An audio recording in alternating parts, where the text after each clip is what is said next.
അപ്പോൾ നമ്മുടെ ക്ലാസ് നമ്മൾ തുടങ്ങുകയാണ്. നമ്മൾ പറഞ്ഞിരുന്നത് ക്വിറ്റ് ഇന്ത്യ സമരവുമായി ബന്ധപ്പെട്ടിട്ടുള്ള പൊതുവായിട്ടുള്ള വിവരങ്ങൾ നമ്മളിന്ന് ഡിസ്കസ് ചെയ്യുമെന്നായിരുന്നു പറഞ്ഞിരുന്നത്. അപ്പോൾ അതിൽ പറഞ്ഞിരിക്കുന്ന കാര്യങ്ങൾ നമ്മൾ നോക്കുകയാണ് അല്ലേ. ക്വിറ്റ് ഇന്ത്യ സമരവുമായി ബന്ധപ്പെട്ട് ഒരുപാട് കാര്യങ്ങൾ നിങ്ങൾക്കറിയാം. അതിൽ ഏറ്റവും പ്രധാനപ്പെട്ട കാര്യമെന്ന് പറയുന്നത് എന്താണ്? ഈ ക്വിറ്റ് ഇന്ത്യ സമരം ആരംഭിച്ചത് ഏത് വർഷമായിരുന്നു എന്നൊരു ചോദ്യം പലപ്പോഴും പരീക്ഷകൾക്ക് ചോദിച്ചിട്ടുള്ളതാണ്. അപ്പോൾ ഇന്ന് നമ്മൾ നോക്കിയാൽ നമുക്ക് നമ്മുടെ ആദ്യത്തെ ചോദ്യവും വന്നിരിക്കുന്നത് തന്നെയാണ്. ക്വിറ്റ് ഇന്ത്യ സമരം ആരംഭിച്ച വർഷവും തീയതിയും ഒക്കെയാണ് ചോദിച്ചിരിക്കുന്നത്. അപ്പോൾ അങ്ങനെ ചോദിച്ചിരിക്കുന്നതിൽ ഉത്തരമുണ്ട് 1942 ഓഗസ്റ്റ് മാസം 8 എന്നുള്ളതാണ് ഉത്തരം. ഇതിൻ്റെ വിശദീകരണത്തിലേക്ക് നമ്മൾ കടന്നു കഴിഞ്ഞാൽ 1942 ഓഗസ്റ്റ് 8 ബോംബെയിൽ കൂടിയ AICCയുടെ സമ്മേളനമുണ്ട്. ആ സമ്മേളനത്തിലാണ് ക്വിറ്റ് ഇന്ത്യ സമരം എന്നത് പാസ്സാക്കിയിരിക്കുന്നത്. എന്നാൽ ഈ സമരം രാജ്യവ്യാപകമായിട്ട് ഓഗസ്റ്റ് 9 മുതലാണ് ആരംഭിച്ചത്. അതുകൊണ്ട് തന്നെ ഓഗസ്റ്റ് 9 നമ്മൾ ക്വിറ്റ് ഇന്ത്യ ദിനമായിട്ട് ആചരിക്കുന്നത്. ഇനി നമ്മൾ രണ്ടാമത്തെ ആ ഒരു ക്വസ്റ്റ്യൻസിലേക്ക് നമ്മൾ പോയി കഴിഞ്ഞാൽ നമുക്ക് മനസ്സിലാക്കാൻ പറ്റുന്ന കാര്യം എന്താണ്? ഈ ക്വിറ്റ് ഇന്ത്യ സമരം നടക്കുമ്പോൾ നമ്മുടെ ഇന്ത്യയിൽ ഒരു വൈസ്രോയി ഉണ്ടായിരുന്നു. ആരാണ് ഈ ഒരു വൈസ്രോയി എന്ന ചോദ്യം പലപ്പോഴും ചോദിച്ചു കേട്ടിട്ടുള്ളതാണ്. അപ്പോൾ ക്വിറ്റ് ഇന്ത്യ സമരം നടക്കുമ്പോൾ ഇന്ത്യയിലെ വൈസ്രോയുടെ പേരെന്തായിരുന്നു? അത് ലിൻലിത് ഗോ എന്ന് പറയുന്ന പ്രഭുവായിരുന്നു കേട്ടോ. ലിൻലിത് ഗോ പ്രഭുവാണ് ഇവിടെ ഉണ്ടായിരുന്ന വൈസ്രോയി എന്ന് പറയുന്നത്. ഈ ലിൻലിത് ഗോ പ്രഭുവിൻ്റെ ഒരു പ്രത്യേകത എന്ന് വെച്ചാൽ ഇന്ത്യയിൽ ഏറ്റവും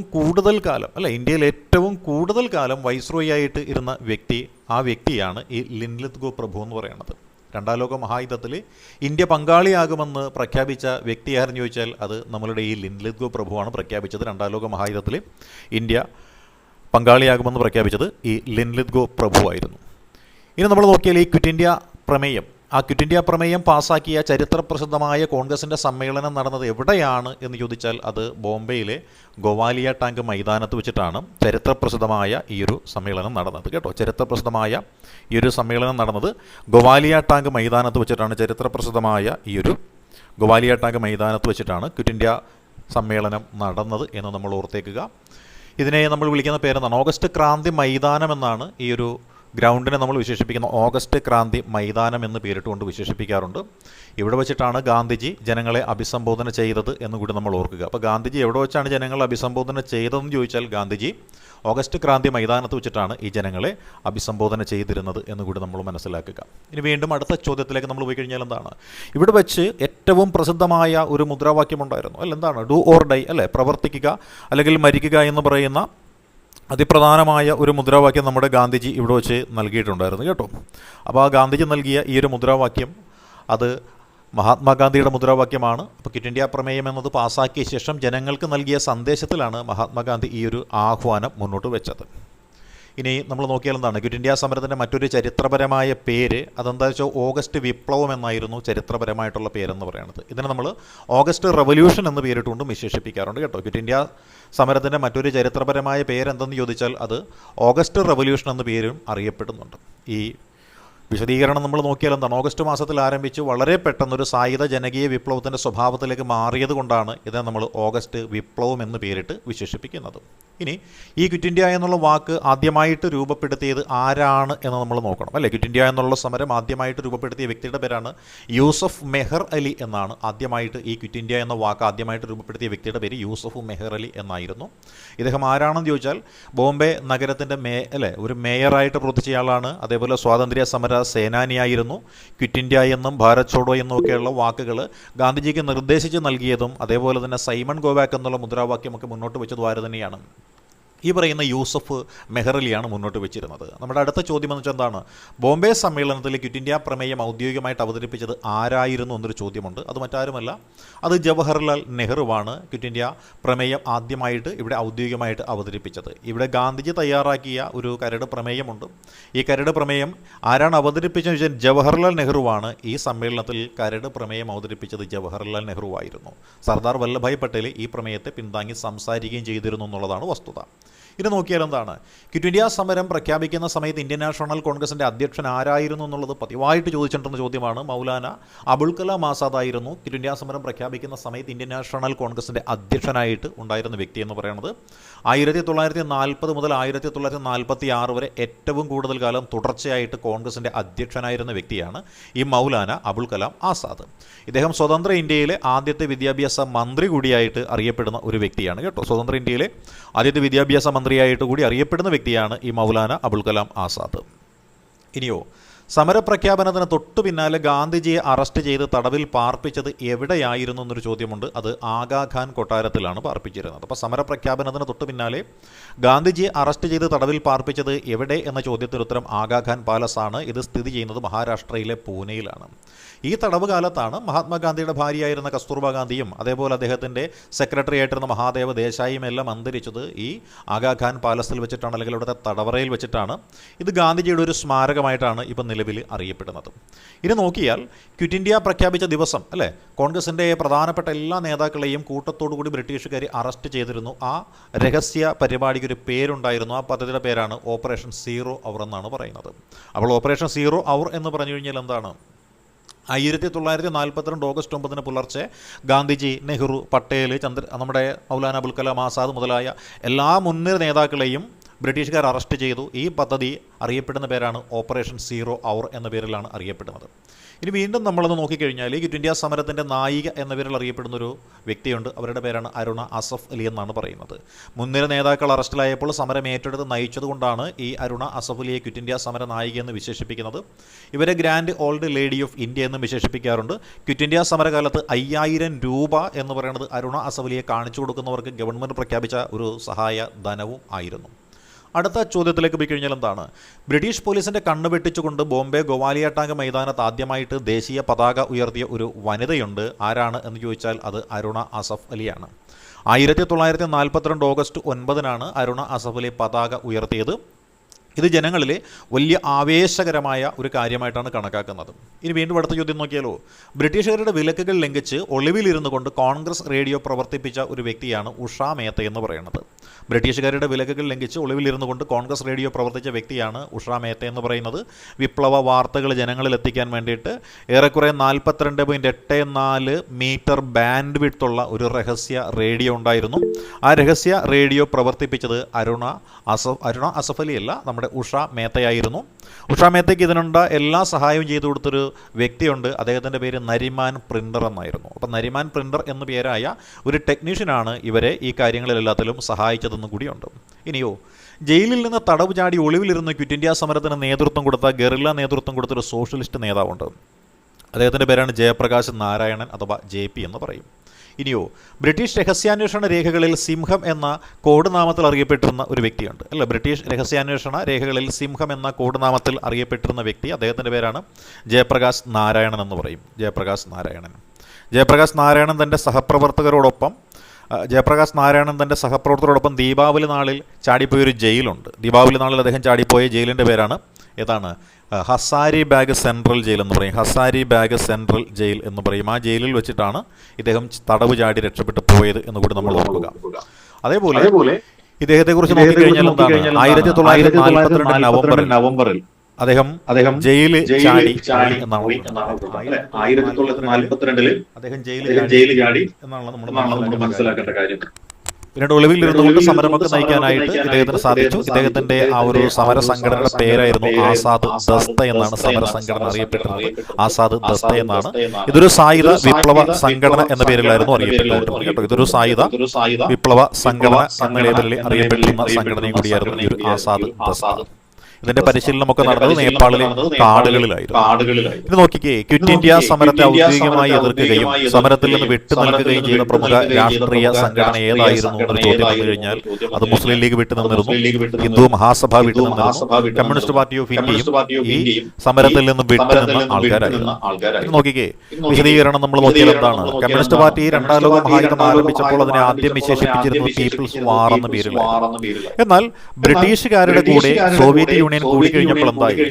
ഈ പറയുന്ന റഷ്യയുടെ ഭാഗത്തേക്ക് കമ്മ്യൂണിസ്റ്റുകൾ പോവുകയും അതിനെ എന്ത് വിളിക്കുകയും ചെയ്തു?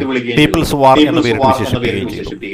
മുസ്ലിം ലീഗ് ആണെങ്കിലും വിഭജനം എന്ന് പറഞ്ഞ ആവശ്യത്തിലങ്ങോട്ട് ഒരുമിച്ച് നിൽക്കുന്ന അല്ലെങ്കിൽ ഉറച്ചു നിൽക്കുന്ന ഒരു ടീമായിരുന്നു മുസ്ലിം ലീഗ് എന്ന് പറയുന്നത്. അങ്ങനെ മുസ്ലിം ലീഗും ഹിന്ദു മഹാസഭയും കമ്മ്യൂണിസ്റ്റ് പാർട്ടിയും ഒക്കെ ഈ പറയുന്ന ക്വിറ്റ് ഇന്ത്യ സമരത്തെ ഔദ്യോഗികമായിട്ട് എതിർത്ത ആൾക്കാരായിട്ടാണ് പൊതുവെ കണക്കാക്കപ്പെടുന്നത്.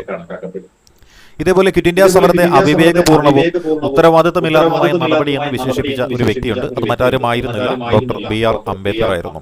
കാരണം യുദ്ധസമയത്ത് രാജ്യം എന്ന് പറയുന്നത് ഇത്തരമൊരു സമരത്തിലേക്ക് പോകുക എന്ന് പറയുന്നത് അരാജകത്വം സൃഷ്ടിക്കുമെന്ന് പറയുന്ന ഒരു ചിന്താഗതിയായിരുന്നു അവർക്കുണ്ടായിരുന്നത്, നമ്മുടെ ഡോക്ടർ BR അംബേദ്കർക്ക് ഉണ്ടായിരുന്നത്. അതുകൊണ്ട് തന്നെ യുദ്ധസമയത്ത് രാജ്യം ഇത്തരത്തിലൊരു തീരുമാനത്തിലേക്ക് പോകുന്നത് അവിവേകപൂർണവും ഉത്തരവാദിത്വം ഇല്ലാത്തതുമായിട്ടുള്ള ഒരു നടപടിയായിട്ടാണ് ഇത് വിശേഷിപ്പിക്കപ്പെട്ടത്. ഇനി അംബേദ്കറും അംബേദ്കറിന്റെ ഡിപ്രസ്ഡ് ക്ലാസ് ഫെഡറേഷനും ഒക്കെ ഈ സമരത്തിൽ നിന്ന് വിട്ടുനിൽക്കുന്നു എന്ന് പറഞ്ഞൊരു കാര്യം കൂടി ഉണ്ടായിരുന്നു. അടുത്ത നമ്മൾ നോക്കിയാൽ എന്താണ്, കോൺഗ്രസ് നിലപാടുകളോട് വിയോജിച്ച് ക്വിറ്റ് ഇന്ത്യ സമരത്തെ ഫാസിസ്റ്റ് വിരുദ്ധ യുദ്ധം എന്ന് വിശേഷിപ്പിച്ച് എതിർത്ത ഒരു റാഡിക്കൽ ഡെമോക്രാറ്റിക് നേതാവുണ്ടായിരുന്നു. അതായത് ഫാസിസ്റ്റ് വിരുദ്ധ യുദ്ധമാണ് ക്വിറ്റ് ഇന്ത്യ സമരം. അതുകൊണ്ട് കോൺഗ്രസിന്റെ ഈ ഒരു ക്വിറ്റ് ഇന്ത്യ സമരത്തോട് ഞങ്ങൾ യോജിക്കുന്നില്ല എന്ന് പറഞ്ഞ വ്യക്തി അദ്ദേഹമായിരുന്നു MN റോയ് എന്ന് പറയുന്നത്. MN റോയ്, മാനവേന്ദ്ര നാഥ റോയ് ആണ് ഇദ്ദേഹം. ഫാസിസ്റ്റ് ശക്തികളായിട്ടുള്ള ജർമ്മനിക്കും ജപ്പാനുമെതിരെ ബ്രിട്ടൻ ജയിക്കുക എന്ന് പറയുന്നത് ജനാധിപത്യത്തിന്റെ ആവശ്യമാണെന്നാണ് MN റോയ് വാദിച്ചത്. കാരണം ഈ യുദ്ധത്തിൽ എങ്ങാനും ഈ പറയുന്ന ജപ്പാനും ജർമ്മനിയും ഇറ്റലിയും ഒക്കെ ജയിച്ചു കഴിഞ്ഞാൽ ഫാസിസവും നാസിസവുമാണ് ലോകത്ത് വേരുറപ്പിക്കാൻ പോകുന്നത്. അതുകൊണ്ട് ജനാധിപത്യ രാജ്യങ്ങളായിട്ടുള്ള ബ്രിട്ടനാണ് യുദ്ധം ജയിക്കേണ്ടത് എന്നൊരു ചിന്താഗതിയായിരുന്നു റോയിക്ക് ഉണ്ടായിരുന്നത്.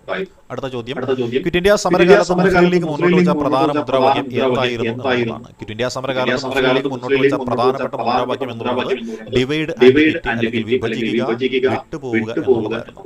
കോൺഗ്രസ് മുന്നോട്ട് വെച്ച ക്വിറ്റ് ഇന്ത്യ എന്ന് പറയുന്ന സമര ഡിമാൻഡ് ഉണ്ടായിരുന്നു. ഈ സമരത്തിന് ബദലായിട്ടാണ് ഈ പറയുന്ന ഡിവൈഡ് ആൻഡ് ഡിഫീറ്റ് എന്ന് പറയുന്ന മുദ്രാവാക്യം 1943 കറാച്ചി സമ്മേളനത്തിൽ വെച്ചിട്ട് ജിന്നയുടെ നേതൃത്വത്തിൽ ഉയർത്തിയതായിട്ട് പറയുന്നത്.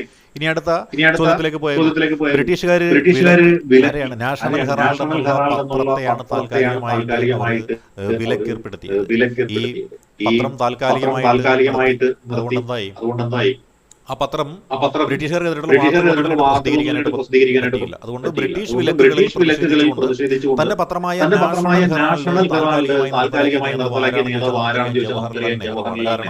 നാഷണൽ ഹെറാൾഡ് കേസുമായി രാഹുൽ ഗാന്ധിയെയും സോണിയാഗാന്ധിയെയും ചോദ്യം ചെയ്യുന്ന വാർത്തകൾ. അപ്പോൾ പത്രങ്ങൾക്ക് ബ്രിട്ടീഷ് സർക്കാർ കടുത്ത സെൻസർഷിപ്പ് ഏർപ്പെടുത്തിയതിൽ പ്രതിഷേധിച്ചുകൊണ്ടാണ് ജവഹർലാൽ നെഹ്റു ഈ പത്രം പുറത്തിറക്കിയത് മനസ്സിലാക്കുക. അടുത്ത ചോദ്യമാണ്, ഈ ക്വിറ്റ് ഇന്ത്യ സമരകാലത്ത് സമാന്തര ഗവൺമെന്റുകൾ രാജ്യത്തിന്റെ പല ഭാഗത്തും സ്ഥാപിതമായിട്ടുണ്ട്. അത്തരത്തിൽ വന്ന പ്രധാനപ്പെട്ട സമാന്തര ഗവൺമെന്റുകളെ ക്വിറ്റ് ഇന്ത്യ സമരകാലത്ത് ബ്രിട്ടീഷ് ഭരണകൂടത്തെ വെല്ലുവിളിച്ച് പ്രാദേശികമായി രൂപീകരിക്കപ്പെട്ട ബദൽ ഭരണകൂടങ്ങൾ പ്രതി സർക്കാരുകളാണ്.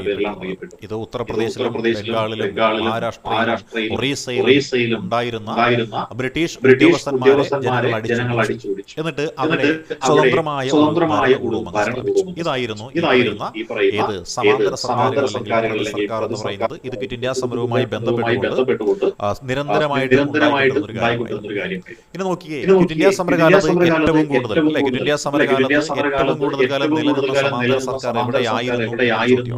ക്വിറ്റ് ഇന്ത്യ സമരകാലത്ത് ഏറ്റവും കൂടുതൽ കാലം നിലനിൽക്കുന്ന സമാന്തര സർക്കാർ എന്ന് പറയുന്നത് മഹാരാഷ്ട്രയിലെ സത്താറയിലായിരുന്നു. 1943 മുതൽ 1946 വരെ ഈ സർക്കാർ അവിടെ നിലനിന്നിരുന്നു.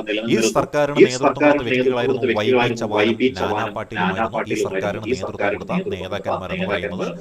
ഈ സർക്കാർ ഉണ്ടായിരുന്നത് മഹാരാഷ്ട്രയിലെ സത്താറയിലായിരുന്നു.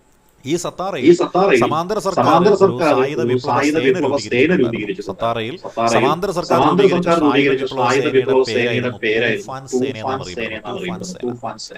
ബ്രിട്ടീഷ് അനുകൂലികളായ ഉദ്യോഗസ്ഥരെയും എല്ലാം പിടികൂടി അവരുടെ പാതകളിൽ ഇരുമ്പണി അടിച്ച് ശിക്ഷിച്ചിരുന്നതുകൊണ്ടാണ് ഈ ജനങ്ങൾ പത്രി സർക്കാർ എന്നും മറ്റൊന്നിനെ വിളിച്ചുകൊണ്ടിരുന്നത്. അതായത് പ്രതി സർക്കാരിനെ പത്രി സർക്കാർ എന്നും വിശേഷിപ്പിച്ചിരുന്നു. കാരണം മറ്റൊന്നുമല്ല, ബ്രിട്ടീഷ് അനുകൂലികളായിട്ടുള്ള ചാരന്മാരെയും ഉദ്യോഗസ്ഥന്മാരെയും എല്ലാം പിടികൂടിയിട്ട് അവരുടെ പാദങ്ങളിൽ ഇരുമ്പാണി അടിച്ച് ശിക്ഷിക്കുന്ന ഒരു പരിപാടി ഉണ്ടായിരുന്നു.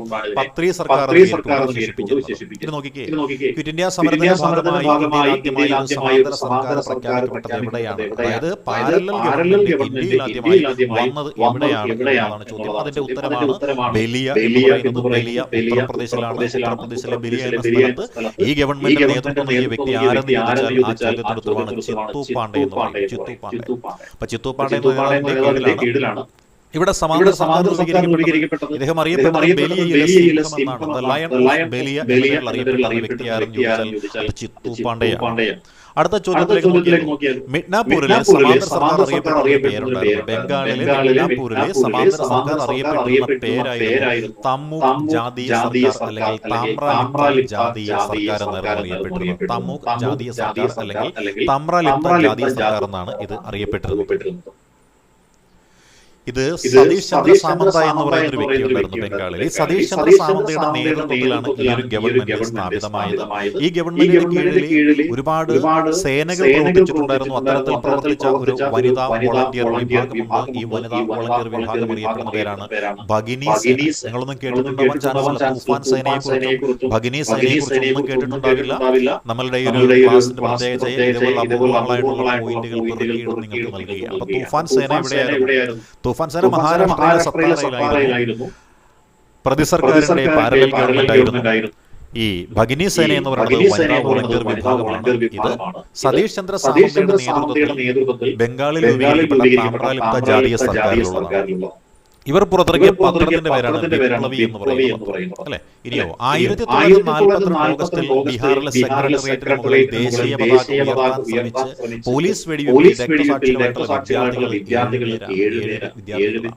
പാറ്റ്നയിൽ നടന്ന ഈ സംഭവം പാറ്റ്ന സെക്രട്ടേറിയറ്റ് രക്തസാക്ഷിത്വം അല്ലെങ്കിൽ മാർട്ടിയേഴ്സ് ഓഫ് പാറ്റ്ന സെക്രട്ടേറിയറ്റ് എന്ന പേരിലാണ് അറിയപ്പെടുന്നത്. ഇവിടെ സ്വാതന്ത്ര്യാനന്തരം ഈ മരണപ്പെട്ട ആൾക്കാരുടെ ഇവിടെ രക്തസാക്ഷി സ്മാരകമൊക്കെ സ്ഥാപിച്ചിട്ടുണ്ട് എന്നുള്ളതും വാസ്തവം തന്നെയാണ്. ഈ സത്താറയിലെ സമാന്തര ഭരണകൂടത്തിന് കീഴിൽ ജനങ്ങൾക്ക് തർക്കങ്ങളിൽ നീതി നടപ്പാക്കാൻ ജനകീയ കോടതി സത്താറയിലെ സമാന്തര ഭരണകൂടത്തിന് കീഴിൽ ജനങ്ങൾക്ക് തർക്കങ്ങളിൽ നീതി നടപ്പാക്കാൻ രൂപീകരിച്ച ജനകീയ കോടതിയാണ് ബ്രിട്ടീഷ് കോടതികളെ ബഹിഷ്കരിച്ച ജനങ്ങൾ ഈ കോടതികൾ വഴിയാണ് സിവിൽ ക്രിമിനൽ കേസുകളൊക്കെ തീർക്കുന്നത്. സത്താറയിലെ സമാന്തര ഗവൺമെന്റിന്റെ നേതൃത്വത്തിൽ ജനങ്ങൾ തർക്കങ്ങളും മറ്റൊക്കെ ഉണ്ടാകുമ്പോൾ അത്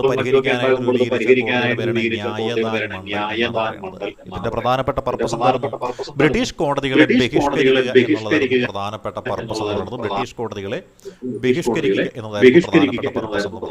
അതുവഴി സിവിലും ക്രിമിനൽ കേസുകളൊക്കെ പ്രത്യേകതയായിരുന്നു. ഇനി കേരളവും ക്വിറ്റ് ഇന്ത്യ സമരവുമായി ബന്ധപ്പെട്ടുള്ള കുറച്ച് കാര്യങ്ങൾ ജസ്റ്റ് നമുക്ക് നോക്കേണ്ടതായിട്ട് വരും കേട്ടോ. കേരളവും ക്വിറ്റ് ഇന്ത്യ സമരവുമായി ബന്ധപ്പെട്ടുള്ള കുറച്ച് കാര്യങ്ങൾ.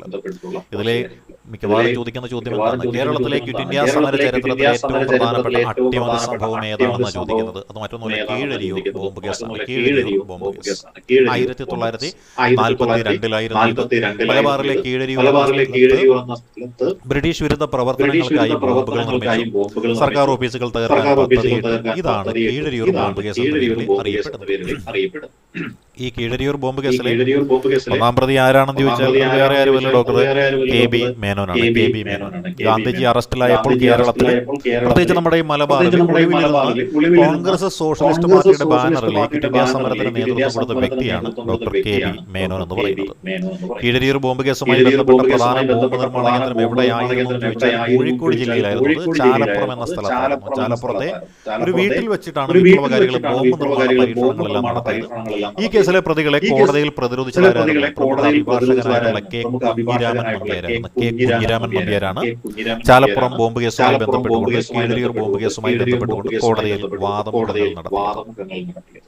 അടുത്ത ചോദ്യം, കേരളത്തിൽ ക്വിറ്റ് ഇന്ത്യ സമരത്തിന് ഐക്യദാർഢ്യം പ്രഖ്യാപിച്ചുകൊണ്ട് ചില തൊഴിലാളികൾ പണിമുടക്കുകയുണ്ടായി. അങ്ങനെ തൊഴിലാളികൾ പണിമുടക്കിയത് എവിടെയായിരുന്നു എന്നുള്ളതാണ് ചോദ്യം. ആ ഫാക്ടറി ഏതാണ് എന്നുള്ളതാണ് ചോദ്യം. ആ ഫാക്ടറിയാണ് കോമൺവെൽത്ത് ടൈൽ ഫാക്ടറി എന്ന പേരിൽ അറിയപ്പെടുന്നത്. കോമൺവെൽത്ത് ടൈൽ ഫാക്ടറി ഇത് കോഴിക്കോട് ജില്ലയിലെ ഫറൂഖിലായിരുന്നു. മലബാറിലെ തൊഴിലാളി വർഗ സമരം ക്വിറ്റ് ഇന്ത്യ പ്രസ്ഥാനത്തിന് നൽകിയ പിന്തുണ എന്നുള്ളത് ഭയങ്കര വലിയ പിന്തുണയാണ് ഇവർ നൽകിയിരുന്നത്. അടുത്ത ചോദ്യം, ക്വിറ്റ് ഇന്ത്യ സമരകാലത്ത് തിരുവിതാംകൂറിലും മലബാറിലും ബ്രിട്ടീഷ് വിരുദ്ധ വാർത്തകൾ നൽകിയതിന് നിരോധിക്കപ്പെട്ട ഒരു പ്രമുഖ പത്രമുണ്ട്. ആ പത്രത്തിന്റെ പേരാണ് മലയാള മനോരമ എന്ന് പറയുന്നത്. ക്വിറ്റ് ഇന്ത്യ സമരകാലത്ത് തിരുവിതാംകൂറിലും മലബാറിലും ബ്രിട്ടീഷ് വിരുദ്ധ വാർത്തകൾ നൽകിയതിന്റെ പേരിൽ നിരോധിക്കപ്പെട്ട പ്രമുഖ പത്രത്തിന്റെ പേരാണ് മലയാള മനോരമ എന്ന് പറയുന്നത്. ദേശീയ പ്രസ്ഥാനത്തിന് അനുകൂലമായ നിലപാട് സ്വീകരിച്ചതിനെ തുടർന്ന് പത്രത്തിന്റെ കോട്ടയത്തുള്ള ഓഫീസും പ്രസ്സും എല്ലാം ബ്രിട്ടീഷുകാര് സീൽ ചെയ്തിരുന്നു കേട്ടോ.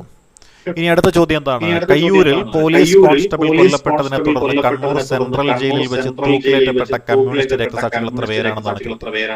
നമ്മുടെ കയ്യൂർ സംഭവവുമായി ബന്ധപ്പെട്ടുകൊണ്ട് എത്ര കമ്മ്യൂണിസ്റ്റ് വിപ്ലവകാരികൾ തൂക്കിലേറ്റപ്പെട്ടു എന്നുള്ളതാണ് ചോദ്യം. 4 പേരാണുള്ളത്. അവരുടെ പേരാണ് മഠത്തിൽ അപ്പു, കുഞ്ഞമ്പു നായര്, ശിരുകണ്ഠൻ, പള്ളിച്ചൽ അബൂബക്കർ. ഇങ്ങനെ 4 പേരാണ്. മഠത്തിൽ അപ്പു, കുഞ്ഞമ്പു നായര്, ചിരുകണ്ഠൻ, അബൂബക്കർ എന്നിവരെ 1943 മാർച്ച് 29 തൂക്കിലേറ്റുകയുണ്ടായി. ഈ സമരം എന്ന് പറയുന്നത് കർഷക പ്രസ്ഥാനവുമായിട്ട് ബന്ധപ്പെട്ടതാണെങ്കിലും ക്വിറ്റ് ഇന്ത്യ കാലഘട്ടത്തിലെ പ്രധാനപ്പെട്ട സംഭവമായിട്ടാണ് കയ്യൂർ സമരം കണക്കാക്കപ്പെടുന്നത്. കർഷക സമരമാണെങ്കിലും ക്വിറ്റ് ഇന്ത്യ സമരകാലത്ത് ക്വിറ്റ് ഇന്ത്യ സമരവുമായി ബന്ധപ്പെട്ട പേര് ഇതിന് ഉണ്ട്. ഇനി വീണ്ടും നോക്കിയേ, ക്വിറ്റ് ഇന്ത്യ സമരവുമായി ബന്ധപ്പെട്ട് കേരളത്തിൽ ബ്രിട്ടീഷ് പോലീസ് നടത്തിയ പ്രധാനപ്പെട്ട വെടിവെയ്പ് എവിടെയായിരുന്നു? വെടിവെയ്പുണ്ടായി. മലബാറിൽ സമരം അടിച്ചമർത്താൻ പോലീസ് നടത്തിയ ഈ ആക്രമണത്തിൽ നിരവധി സമരക്കാർക്ക് പരിക്കേൽക്കുകയും ജനകീയ പ്രതിരോധം ശക്തമാവുകയും ചെയ്തു. അപ്പോൾ ക്വിറ്റ് ഇന്ത്യ സമരത്തിന്റെ ഭാഗമായിട്ട് കേരളത്തിൽ ബ്രിട്ടീഷുകാർ നടത്തിയ വെടിവെപ്പ് തലശ്ശേരിയിലായിരുന്നു, കൂത്തുപറമ്പിലായിരുന്നു. അടുത്ത ചോദ്യമാണ്, പടയണി എന്ന രഹസ്യ വിപ്ലവ പത്രം ക്വിറ്റ് ഇന്ത്യ സമരവുമായി ബന്ധപ്പെട്ട് മലബാറിൽ ആരംഭിച്ച വ്യക്തിയുടെ പേരാണ് NP ദാമോദരനാണ്. NP ദാമോദരൻ ബ്രിട്ടീഷുകാരുടെ സെൻസർഷിപ്പിനെയൊക്കെ മറികടന്നുകൊണ്ട് സമര സന്ദേശങ്ങളും ഒളിവിലുള്ള പ്രവർത്തനങ്ങളും ജനങ്ങളിൽ എത്തിക്കുവാനാണ് ഈ പറയുന്ന പടയണി എന്ന് പറയുന്ന പത്രം ഉപയോഗിച്ചിരുന്നത്. ഇതും വളരെ അപൂർവമായിട്ടുള്ള ഒരു ഫാക്ട് ആണ്. NP ദാമോദരൻ പടയണി എന്ന് പറയുന്ന ഒരു രഹസ്യ വിപ്ലവ പത്രം ഇവിടെ കൊണ്ടുവന്നിട്ടുണ്ടെന്ന് ഓർക്കുക. ഇതാണ് നമ്മുടെ പ്രധാനപ്പെട്ട ഒരു PDF സ്റ്റഡി പ്രോഗ്രാമിൽ നമ്മൾ ഉൾപ്പെടുത്തിയിരിക്കുന്ന ആ ഒരു കാര്യങ്ങളൊക്കെ ചെയ്തൊക്കെയാണ് കേട്ടോ. ഇനി ക്വിറ്റ് ഇന്ത്യ സമരത്തിൽ പങ്കെടുത്തതിന്റെ പേരിൽ ജയിൽ ശിക്ഷ അനുഭവിച്ച പ്രമുഖ മലയാള കവി ആരാണെന്നുള്ളതാണ് ചോദ്യം. ക്വിറ്റ് ഇന്ത്യ സമരത്തിൽ പങ്കെടുത്തതിന്റെ പേരിൽ ജയിൽ ശിക്ഷ അനുഭവിച്ച പ്രമുഖ മലയാള കവിയുടെ പേരാണ് NV കൃഷ്ണവാര്യരാണ്. NV കൃഷ്ണവാര്യർ.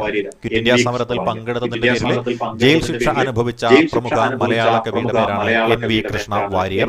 അദ്ദേഹം ചെയ്തത് എന്താണ്? ഒളിവിലിരുന്നു കൊണ്ട് ലഘുലേഖകൾ തയ്യാറാക്കാനും വിപ്ലവ ഗ്രൂപ്പുകളെ ഏകോപിപ്പിക്കുവാനും അദ്ദേഹം സജീവമായിട്ട് പ്രവർത്തിക്കുകയും. ഇനി നമ്മൾ ഈ ക്വിറ്റ് ഇന്ത്യ സമരവുമായി ബന്ധപ്പെട്ടുള്ള മറ്റൊരു സെഗ്മെന്റിലേക്ക് നമ്മൾ കടക്കുകയാണ്.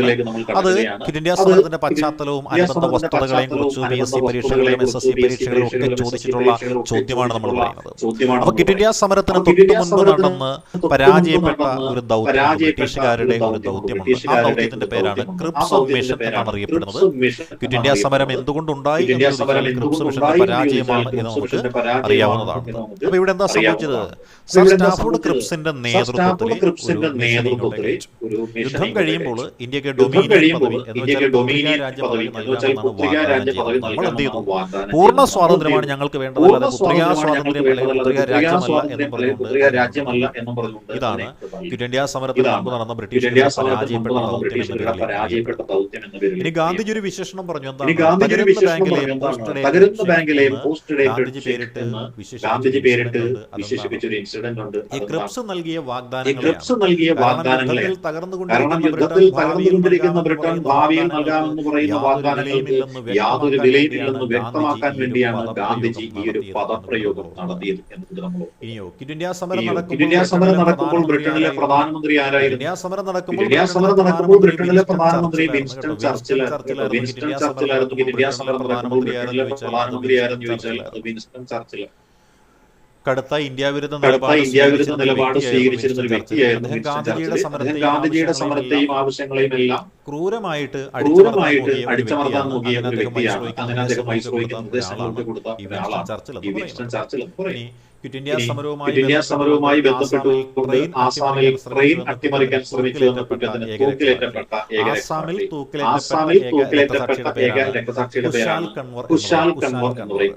ക്വിറ്റ് ഇന്ത്യ സമരത്തിന്റെ ഭാഗമായി ഔദ്യോഗികമായി തൂക്കിലേറ്റപ്പെട്ട ഏക രക്തസാക്ഷിയായിട്ട് ഇദ്ദേഹത്തെ ചില ചരിത്രകാരന്മാരാണ് ആസാമിലാണ് ഇദ്ദേഹം തൂക്കിലേറ്റപ്പെട്ടത് എന്നൊരു പ്രത്യേകത. ഇനി അടുത്ത ചോദ്യം എന്താണ്? ആസാമിൽ പോലീസ് സ്റ്റേഷന് മുകളിൽ പതാക ഉയർത്താൻ ബ്രിട്ടീഷ് പോലീസുകാരുടെ വെടിയേറ്റ് മരിച്ച 17 വയസ്സുകാരി, അതായത് പോലീസിന്റെ വെടിയേറ്റ് 17 വയസ്സുകാരി കനക ലത. ആസാമിൽ പോലീസ് സ്റ്റേഷനുകളിൽ പതാക ഉയർത്താൻ ശ്രമിക്കുന്നവരുടെ ബ്രിട്ടീഷ് പോലീസിന്റെ വെടിയേറ്റ് മരിച്ച 17 വയസ്സുകാരുടെ പേരാണ് കനകലത ബറുവ എന്ന പേര്. ആസാമിലെ വിപ്ലവ ഗ്രൂപ്പായ മൃത്യുബാഹിനി എന്നൊരു ടീമുണ്ട്. മൃത്യുബാഹിനി അവിടുത്തെ ഒരു വിപ്ലവ ഗ്രൂപ്പാണ്.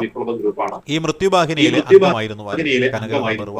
ഇവരറിയപ്പെടുന്ന പേരെന്താണ്? ബറങ്കാരി എന്ന് അറിയപ്പെടുന്നത്. ബറങ്കാരി എന്ന പേരിൽ അറിയപ്പെടുന്ന വിപ്ലവ നായിക ആരാണ് എന്ന് ചോദിച്ചാൽ അത് വേറെ ആരുമല്ല, അത് നമ്മുടെ കനകലത ബറുവയാണ്. സമരത്തെ പൂർണ്ണമായി പിന്തുണയ്ക്കുകയും ഗാന്ധിജിയോടൊപ്പം കൽക്കട്ടയിലും പൂനെയിലും കഴിഞ്ഞ് അദ്ദേഹത്തിന്റെ ജീവചരിത്രം എഴുതുകയും ചെയ്ത പ്രമുഖ അമേരിക്കൻ പത്രപ്രവർത്തകനുണ്ട്. നമ്മുടെ ക്വിറ്റ് ഇന്ത്യ സമരത്തെ പൂർണ്ണമായിട്ട് പിന്തുണയ്ക്കുകയും ഗാന്ധിജിയോടൊപ്പം കൽക്കട്ടയിലും പൂനെയിലും കഴിഞ്ഞ് അദ്ദേഹത്തിന്റെ ജീവചരിത്രം എഴുതുകയും ചെയ്ത പ്രമുഖ അമേരിക്കൻ പത്രപ്രവർത്തകന്റെ പേരാണ് ലൂയി ഫിഷർ എന്ന് പറയും. Louis Fischer. ഇദ്ദേഹത്തിന്റെ എഴുത്തുകളിലൂടെയാണ് ക്വിറ്റ് ഇന്ത്യ സമരത്തിന്റെ യഥാർത്ഥ ചിത്രം അന്താരാഷ്ട്ര സമൂഹത്തിന് മുന്നിൽ എത്തിപ്പെട്ടത് എന്നൊരു വസ്തുത കൂടി ഇവിടെ നമ്മൾ ഓർക്കേണ്ടതുണ്ട്. അടുത്ത ചോദ്യം ഇതാണ്: the Discovery of India. The Discovery of India എന്ന വിഖ്യാത ഗ്രന്ഥം ജവഹർലാൽ നെഹ്റു എഴുതിയത് ഏത് ജയിലിൽ വെച്ചാണ് എന്ന ചോദ്യം. ദ ഡിസ്കവറി ഓഫ് ഇന്ത്യ എന്ന വിഖ്യാത ഗ്രന്ഥം ജവഹർലാൽ നെഹ്റു എഴുതിയത് അഹമ്മദ്നഗർ കോട്ട എന്ന ജയിലുണ്ട്. അഹമ്മദ്നഗർ ഫോർട്ട് ഉണ്ട്. അഹമ്മദ്നഗർ ഫോർട്ടിൽ എന്ന് പറയുന്ന ജയിലിൽ വെച്ചിട്ടാണ് ഡിസ്കവറി ഓഫ് ഇന്ത്യ എന്ന വിഖ്യാത ഗ്രന്ഥം ജവഹർലാൽ നെഹ്റു എഴുതിയത്. ക്വിറ്റ് ഇന്ത്യ സമരകാലത്തെ 5 വർഷത്തെ തടവ് ശിക്ഷയ്ക്കിടയിലാണ് 1942 മുതൽ 46 വരെയുള്ള ജയിൽവാസ കാലത്താണ് ജവഹർലാൽ നെഹ്റു ഈ പുസ്തകം പൂർത്തിയാക്കിയത്. കോൺഗ്രസ് വർക്കിംഗ് കമ്മിറ്റി അംഗങ്ങളെ കൂടുതലേയും പാർപ്പിച്ചിട്ടുണ്ടായിരുന്നു. ഇതുകൊണ്ടാണ് വിൻസ്റ്റൺ ചർച്ചിൽ പിൽക്കാലത്ത് ഒരു കാര്യം പറഞ്ഞത്: ജവഹർലാൽ നെഹ്റു എന്ന് പറയുന്ന സാഹിത്യകാരനെ സൃഷ്ടിച്ചത് ബ്രിട്ടീഷുകാരാണ്. ഞങ്ങൾ അദ്ദേഹത്തെ ജയിലിൽ അടച്ചില്ലായിരുന്നുവെങ്കിൽ ദ ഡിസ്കവറി ഓഫ് ഇന്ത്യ എന്ന കൃതിയും the Glimpses of World History എന്ന് പറയുന്ന കൃതിയും നെഹ്റു രചിക്കില്ലായിരുന്നു എന്നാണ് പറയുന്നത്. അടുത്ത ചോദ്യം: ഭാരതീയ വിദ്യാഭവൻ സ്ഥാപകനായ ഏത് പ്രമുഖ നേതാവാണ് ക്വിറ്റ് ഇന്ത്യ സമരത്തിൽ പങ്കെടുത്ത് ജയിലിലായിരുന്നു ഒരു ചോദ്യമുണ്ട് അല്ലെ. അപ്പോ ഭാരതീയ വിദ്യാഭവൻ എന്ന് പറയുന്ന ഭവൻസ് എന്ന് പറഞ്ഞ സ്കൂളുകൾ സ്ഥാപിച്ചതാണ് കെ എം മുൻഷി. പ്രമുഖ ഭരണഘടനാ വിദഗ്ധനും എഴുത്തുകാരനുമായിരുന്ന അദ്ദേഹമാണ് ക്വിറ്റ് ഇന്ത്യ പ്രസ്ഥാനത്തിൽ സജീവമായി പങ്കെടുത്ത് അറസ്റ്റ് വരിച്ച വ്യക്തി എന്ന് പറയുന്നു. വീണ്ടും നോക്കിക്കേ, ക്വിറ്റ് ഇന്ത്യ സമരത്തെ കുറിച്ചുള്ള ഔദ്യോഗിക ബ്രിട്ടീഷ് റിപ്പോർട്ടർ അദ്ദേഹം എന്താണ് പറഞ്ഞിരിക്കുന്നത്? Sir Richard Tottenham. അദ്ദേഹം പറഞ്ഞ കാര്യം എന്താണ്? Congress responsibility for the disturbances എന്നാണ് പറയുന്നത്. ക്വിറ്റ് ഇന്ത്യ സമരവുമായി ബന്ധപ്പെട്ട് എന്തെല്ലാം അരക്ഷിതാവസ്ഥയും എന്തെല്ലാം പ്രശ്നങ്ങളുണ്ടായാലും അതിന്റെ പരിപൂർണ ഉത്തരവാദിത്വം എന്ന് പറയുന്നത് ആർക്കാണ്? ഈ പറയുന്ന ഇവിടെയുള്ള കോൺഗ്രസ് പാർട്ടിക്കാണെന്ന് പറഞ്ഞ വ്യക്തിയാണ് സർ റിച്ചാർഡ് ടോട്ടൻഹാം എന്നാണ് പറയുന്നത്. രാജ്യത്തുണ്ടായ എല്ലാ ആക്രമണങ്ങൾക്കും കാരണം കോൺഗ്രസും ഗാന്ധിയും കേന്ദ്ര ആഭ്യന്തര അഡീഷണൽ സെക്രട്ടറിയായ തയ്യാറാക്കിയ ടോട്ടൻഹാം റിപ്പോർട്ട് എന്ന പേരിൽ അറിയപ്പെടുന്നത്. ക്വിറ്റ് ഇന്ത്യ സമരത്തെ സ്വയമേവയുള്ള വിപ്ലവം എന്ന് വിശേഷിപ്പിച്ച ചരിത്രകാരനാണ് ഫ്രാൻസിസ് ഹച്ചിൻസ്. ക്വിറ്റ് ഇന്ത്യ സമരത്തെ സ്വയമേവയുള്ള വിപ്ലവം എന്ന് വിശേഷിപ്പിക്കുന്ന ചരിത്രകാരനായ ഫ്രാൻസിസ് ഹച്ചിൻസ്. കാരണം നേതാക്കൾ അറസ്റ്റിലായി കഴിഞ്ഞിട്ടും ജനങ്ങൾ സ്വയം നേതൃത്വം ഏറ്റെടുത്തു. അങ്ങനെ നടത്തിയ സമരമായതിനാലാണ് സ്വയമേവയുള്ള വിപ്ലവം എന്ന് ഫ്രാൻസിസ് ഹച്ചിൻസ് വിശേഷിപ്പിച്ചത്.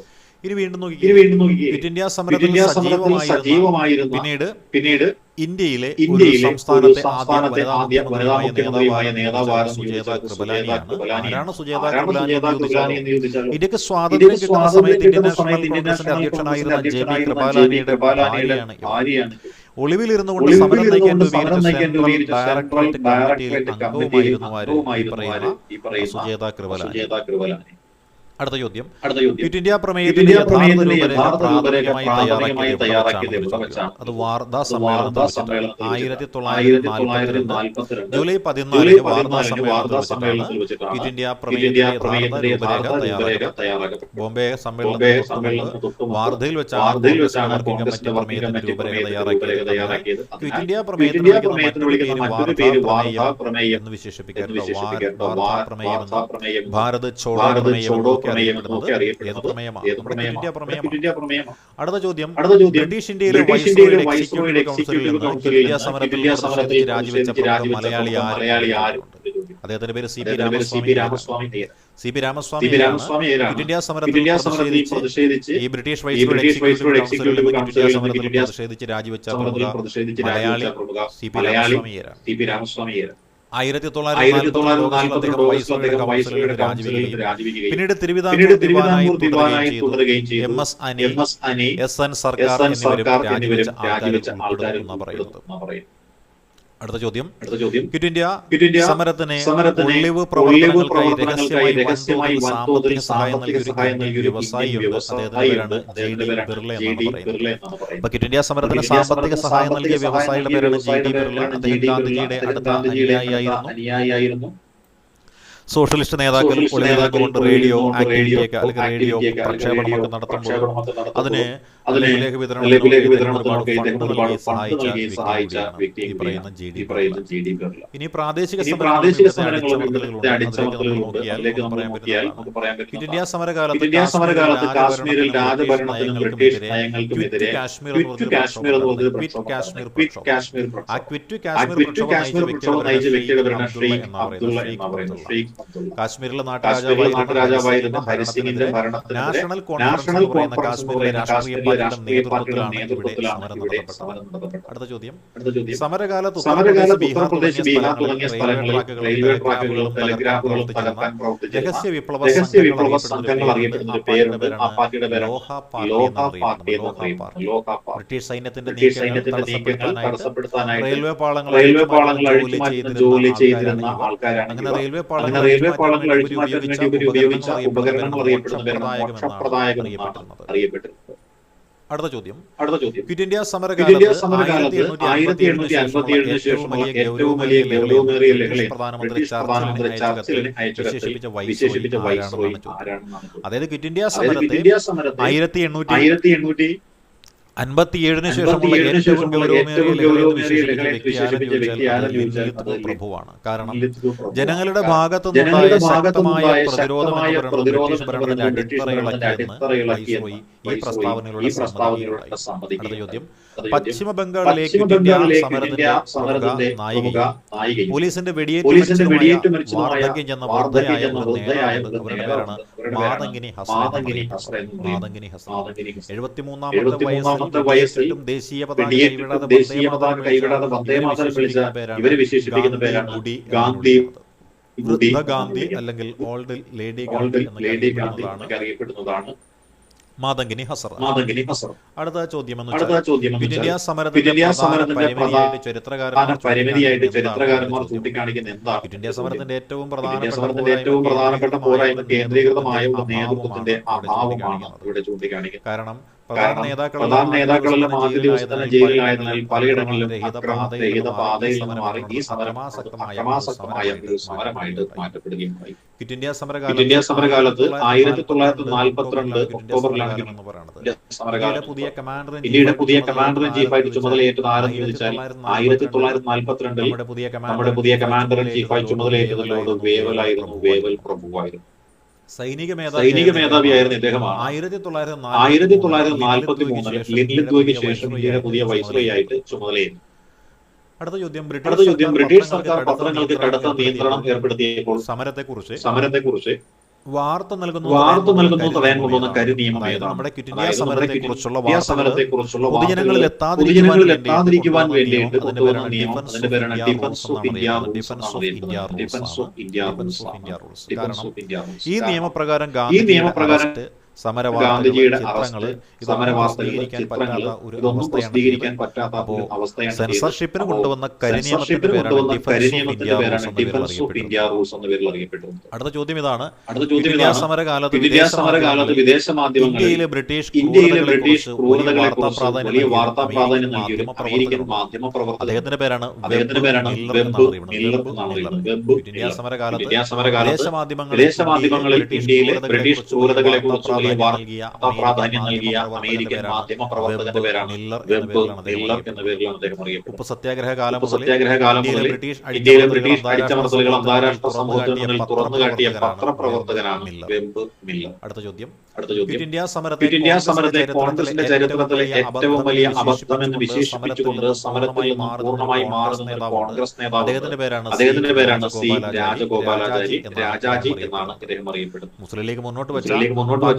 പാകിസ്ഥാൻ എന്ന ആവശ്യത്തെ ഭാഗികമായി അംഗീകരിച്ചു അവരുമായി വിട്ടുവീഴ്ചയ്ക്ക് തയ്യാറാകണമെന്ന നിലപാടായിരുന്നു സി രാജഗോപാലാചാരി. പക്ഷെ രാജാജിയുടെ ആ ഫോർമുല കോൺഗ്രസ് തള്ളിക്കളഞ്ഞുകൊണ്ട് അദ്ദേഹം കോൺഗ്രസിന്റെ നേതൃത്വത്തിൽ നടന്ന ഈ സമരത്തിൽ പങ്കെടുക്കുന്നില്ല എന്ന ഉറച്ച നിലപാട് എടുക്കുകയാണ് ഉണ്ടായത്. അടുത്ത ചോദ്യം, അടുത്ത ചോദ്യം, ഒറീസയിൽ ഒറീസയിൽ ജാലിയൻവാലാബാഗിന് സമാനമായി പോലീസ് വെടിവെപ്പിൽ 29 പേർ കൊല്ലപ്പെടാൻ കാരണമായ ക്വിറ്റ് ഇന്ത്യ സമരവുമായി ബന്ധപ്പെട്ട ദുരന്തമുണ്ട്. ഈ ദുരന്തത്തിന്റെ പേരാണ് ഇറാം ട്രാജഡി അല്ലെങ്കിൽ ഇറാം ദുരന്തം എന്ന് പറയുന്നത്. ക്വിറ്റ് ഇന്ത്യ സമരവുമായി ബന്ധപ്പെട്ടുകൊണ്ട് ഒരു പോലീസ് വെടിവെപ്പുണ്ടായി. ആ പോലീസ് വെടിവെപ്പിൽ ഒറീസയിൽ 29 പേർ കൊല്ലപ്പെട്ടു. ഒറീസയിലെ ബാലാസോർ ജില്ലയിലുള്ള ഇറാം എന്ന ഗ്രാമത്തിൽ ഒത്തുകൂടിയ സമരക്കാർക്ക് നേരെ പോലീസ് നടത്തിയ വെടിവെപ്പാണ് ഈ പറയുന്ന ഇറാം വെടിവെപ്പ് എന്ന പേരിൽ അറിയപ്പെടുന്നത്. പ്രധാനപ്പെട്ട സമരനായകന്റെ പേരാണ് ലക്ഷ്മൺ നായിക്. ഒറീസയിൽ ക്വിറ്റ് ഇന്ത്യ സമരത്തിന് നേതൃത്വം കൊടുത്ത വ്യക്തിയുടെ പേരാണ് ലക്ഷ്മണ നായിക്.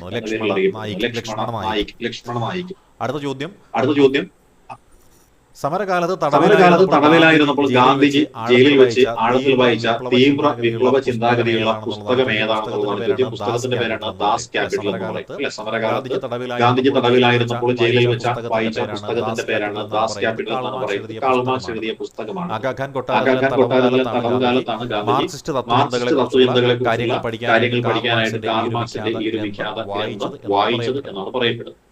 അടുത്ത ചോദ്യം, ആഗാഖാൻ കൊട്ടാരത്തിൽ ഗാന്ധിജി നടത്തിയ 23 ദിവസത്തെ കഠിനമായ ഉപവാസം ആരോഗ്യകരമായി അവസാനിപ്പിക്കുവാൻ മേൽനോട്ടം വഹിച്ചൊരു പ്രമുഖ ഗാന്ധിജിയുടെ വ്യക്തിഗത സ്വാതന്ത്ര്യ സമര നേതാവുമായിരുന്നു ഇദ്ദേഹം. സ്വാതന്ത്ര്യാനന്തരം ഇദ്ദേഹം ഗുജറാത്തിന്റെ ആദ്യത്തെ മുഖ്യമന്ത്രിയെ കേൾക്കുന്ന ഒരു വ്യക്തിയാണ്. ജീവരാജ് മേത്ത എന്ന പേരിലാണ്. ജീവരാജ് മേത്ത. അടുത്ത ചോദ്യം, ബ്രിട്ടനിൽ ക്വിറ്റ് ഇന്ത്യ സമരത്തെയും ഗാന്ധിജിയുടെ ആവശ്യങ്ങളെയും ശക്തമായി എതിർത്ത അന്നത്തെ ലേബർ പാർട്ടി ലീഡറുടെ പേര് എന്തായിരുന്നു? ക്വിറ്റ് ഇന്ത്യ സമരകാലത്ത് ബ്രിട്ടനിൽ ഗാന്ധിജിയുടെ ആവശ്യങ്ങളെ ശക്തമായിട്ട് എതിർത്ത നേതാവിന്റെ പേര് ക്ലെമന്റ് ആറ്റ്ലി എന്നായിരുന്നു. കാരണം യുദ്ധസമയത്ത് ഇന്ത്യയിൽ സമരം നടത്തുന്നത് ബ്രിട്ടന്റെ സുരക്ഷയെ ബാധിക്കുമെന്ന് ആറ്റ്ലി വിശ്വസിച്ചു. എന്നാൽ 1947 ഇന്ത്യക്ക് സ്വാതന്ത്ര്യം നൽകുമ്പോൾ ആറ്റ്ലി ആയിരുന്നു ബ്രിട്ടീഷ് പ്രധാനമന്ത്രി. സമരത്തെ തുടർന്ന് കോൺഗ്രസിന്റെ ബാങ്ക് അക്കൗണ്ടുകളും ഫണ്ടുകളും കണ്ടുകെട്ടാൻ ബ്രിട്ടീഷുകാർ കൊണ്ടുവന്ന ഓർഡിനൻസിന്റെ പേരാണ് അൺലോഫുൾ അസോസിയേഷൻ ഓർഡിനൻസ്. ഓർഡിനൻസ്. ഈ നിയമത്തിലൂടെ കോൺഗ്രസിലേക്ക് വരുന്ന എല്ലാ വ്യവസായ ഫണ്ടുകളും ബ്രിട്ടീഷ് സർക്കാർ മരവിപ്പിക്കുകയും ഈ നിയമത്തിലൂടെ കോൺഗ്രസിലേക്ക് വരുന്ന എല്ലാ വ്യവസായ ഫണ്ടുകളും ബ്രിട്ടീഷ് സർക്കാർ മരവിപ്പിക്കുകയാണ് ഉണ്ടായത്. ക്വിറ്റ് ഇന്ത്യ സമരകാലത്ത് ഇന്ത്യൻ സാഹചര്യങ്ങളെക്കുറിച്ചും ഗാന്ധിജിയുടെ അറസ്റ്റിനെക്കുറിച്ചും ആശങ്ക പ്രകടിപ്പിച്ച് ചർച്ചിലിന് കത്തയച്ച അമേരിക്കൻ പ്രസിഡന്റ് സമരകാലത്ത് ഇന്ത്യൻ സാഹചര്യങ്ങളെക്കുറിച്ചും ഗാന്ധിജിയുടെ അറസ്റ്റിനെക്കുറിച്ചും ആശങ്ക പ്രകടിപ്പിച്ചുകൊണ്ട് ചർച്ചിലിന് കത്തയച്ച അമേരിക്കൻ പ്രസിഡന്റ് പേരാണ് ഫ്രാങ്ക്ലിൻ ഡി റൂസ്വെൽറ്റ് ആണ്. ഇന്ത്യക്ക് സ്വയംഭരണാവകാശം നൽകുന്ന യുദ്ധത്തിൽ സഖ്യകക്ഷികൾക്ക് ഗുണം ചെയ്യുമെന്ന് റൂസ്വെൽറ്റ് വിശ്വസിച്ചിരുന്നു എന്നാണ് പറയപ്പെടുന്നത്.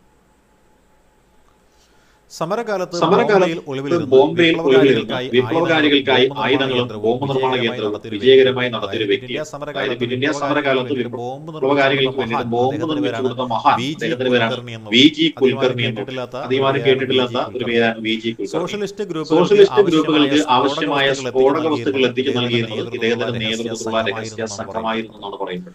ക്വിറ്റ് ഇന്ത്യ സമരത്തെ ചരിത്രത്തിലെ ഒരു അപകടകരമായ കുതിപ്പ് എന്ന് വിശേഷിപ്പിച്ച് കോൺഗ്രസിനെ കടുത്ത ഭാഷയിൽ വിമർശിച്ച തിരുവിതാംകൂർ ദിവാന്റെ പേരാണ് CP Ramaswamy Iyer. Quit India സമരം എന്ന് പറയുന്നത് ചരിത്രത്തിലെ ഒരു അപകടകരമായ കുതിപ്പ് എന്ന് വിശേഷിപ്പിച്ച വ്യക്തിയാണ് CP രാമസ്വാമി അയ്യർ. തിരുവിതാംകൂറിൽ ക്വിറ്റ് ഇന്ത്യ സമര അനുകൂലികൾ വലിയ തോതിൽ പ്രക്ഷോഭം നടത്തുമ്പോൾ അത് അടിച്ചമർത്താൻ ശ്രമിച്ച വ്യക്തിയാണ് CP രാമസ്വാമി അയ്യർ. അടുത്ത ചോദ്യം, സമരകാലത്ത് ജയിലിൽ കിടക്കുന്ന നേതാക്കൾക്ക് ഐക്യദാർഢ്യം പ്രഖ്യാപിക്കാൻ രക്തസാക്ഷി ദിനമായി കോൺഗ്രസ് ആചരിക്കാൻ തീരുമാനിച്ചത് ആ ദിവസമാണ് ഫെബ്രുവരി 22 എന്ന് പറയുന്നത്. സമരകാലത്ത് ജയിലിൽ കിടക്കുന്ന നേതാക്കൾക്ക് ഐക്യദാർഢ്യം പ്രഖ്യാപിക്കാനായിട്ട് രക്തസാക്ഷി ദിനമായിട്ട് കോൺഗ്രസ് നിശ്ചയിച്ചൊരു ദിവസമാണ് ഫെബ്രുവരി 22 എന്ന പേരിൽ അറിയപ്പെടുന്നത്. 1944 ഫെബ്രുവരി 22 കസ്തൂർബ ഗാന്ധി ജയിലിൽ വെച്ച് അന്തരിച്ചത്. അതുകൊണ്ട് തന്നെ രക്തസാക്ഷി ദിനമായിട്ട് ഫെബ്രുവരി 22 തിരഞ്ഞെടുക്കപ്പെട്ടു. അടുത്ത ചോദ്യം, ക്വിറ്റ് ഇന്ത്യ സമരകാലത്ത് ലഘുലേഖകളിലും പോസ്റ്ററുകളിലും ആവേശം പകരാൻ വ്യാപകമായി ഉപയോഗിക്കപ്പെട്ട ചിത്രമാണ് ഭാരതമാതാ ചിത്രം. ആ ഭാരതമാതാ ചിത്രം വരച്ച വ്യക്തി ആരാണ്? അത് അബനീന്ദ്രനാഥ ടാഗോറാണ്. 1905 വിഭജനകാലത്ത് അദ്ദേഹം വരച്ച കാവ്യപത്രധാരിയായ ഭാരതമാതാ ചിത്രം ക്വിറ്റ് ഇന്ത്യ സമരകാലത്ത് വീണ്ടും ജനപ്രിയമായിട്ട് മാറ്റപ്പെടുകയാണ്. ക്വിറ്റ് ഇന്ത്യ സമരവുമായി ബന്ധപ്പെട്ട് സായുധ വിപ്ലവത്തിന് ആഹ്വാനം ചെയ്തുകൊണ്ട് സോഷ്യലിസ്റ്റുകൾ പുറത്തിറക്കിയ രഹസ്യ ലഘു ഗ്രന്ഥം. അതിന്റെ പേരാണ് ABC ഓഫ് ഡിസ്ലോയൽറ്റി എന്ന പേരിൽ. ബ്രിട്ടീഷ് ഭരണത്തോട് എങ്ങനെ അനാദരവ് കാണിക്കണം, സർക്കാർ സംവിധാനങ്ങൾ എങ്ങനെ നിശ്ചലമാക്കണം, ABC ഓഫ് ഡിസ്ലോയൽറ്റി എന്ന് പറഞ്ഞ ഈ ഗ്രന്ഥത്തിൽ പറഞ്ഞിട്ടുണ്ട്. ക്വിറ്റ് ഇന്ത്യ സമരകാലത്ത് ബീഹാറിൽ സ്ത്രീകൾ മാത്രമായി രൂപീകരിച്ച സായുധ പ്രതിരോധ വോളണ്ടിയർ സംഘം ഏതാണ്? അതിന്റെ പേരാണ് ലക്ഷ്മി സേന എന്ന് പറയുന്നത്. ലക്ഷ്മി സേന. ക്വിറ്റ് ഇന്ത്യ സമരകാലത്ത് ബീഹാറിൽ സ്ത്രീകൾ മാത്രമായി രൂപീകരിച്ച സായുധ പ്രതിരോധ വോളണ്ടിയർ സംഘത്തിന്റെ പേരാണ് ലക്ഷ്മി സേന. പുരുഷന്മാർ ജയിലിലായപ്പോൾ ഗ്രാമങ്ങളിൽ പോലീസിനെ പ്രതിരോധിക്കാനും ഒളിവിലെ നേതാക്കൾക്ക് സംരക്ഷണം നൽകാനും സ്ത്രീകൾ മുന്നിട്ടിറങ്ങുകയുണ്ട്. പുരുഷന്മാർ ജയിലിലായപ്പോൾ ഗ്രാമങ്ങളിൽ പോലീസിനെ പ്രതിരോധിക്കാനും ഒളിവിലെ നേതാക്കൾക്ക് സംരക്ഷണം നൽകാനും സ്ത്രീകൾ മുന്നിട്ടിറങ്ങുന്ന ഒരു സംഭവം. അടുത്തത് ആരോഗ്യപരമായ കാരണങ്ങളാൽ മഹാത്മാഗാന്ധിയെ എന്നാണ് ബ്രിട്ടീഷ് സർക്കാർ ജയിലിൽ ഔദ്യോഗികമായി മോചിപ്പിച്ചത്. 1944 മെയ് 6 ആരോഗ്യപരമായ കാരണങ്ങളാൽ മഹാത്മാഗാന്ധിയെ ബ്രിട്ടീഷ് സർക്കാർ ജയിലിൽ നിന്ന് മോചിപ്പിച്ചത് 1944 മെയ് 6 കാരണം ജയിലിൽ വെച്ച് ഗാന്ധിജിക്ക് മലേറിയ ബാധിച്ചു. തുടർന്ന് ഗാന്ധിജിയുടെ ആരോഗ്യം വഷളായി. അതോടുകൂടി ഗാന്ധിജി ജയിലിൽ കിടന്ന് മരണമടഞ്ഞാൽ ബ്രിട്ടീഷുകാർക്ക് പേടി. അങ്ങനെ വന്നു കഴിഞ്ഞാൽ ബ്രിട്ടീഷുകാർ ഗാന്ധിജിയെ വിട്ടയച്ചു.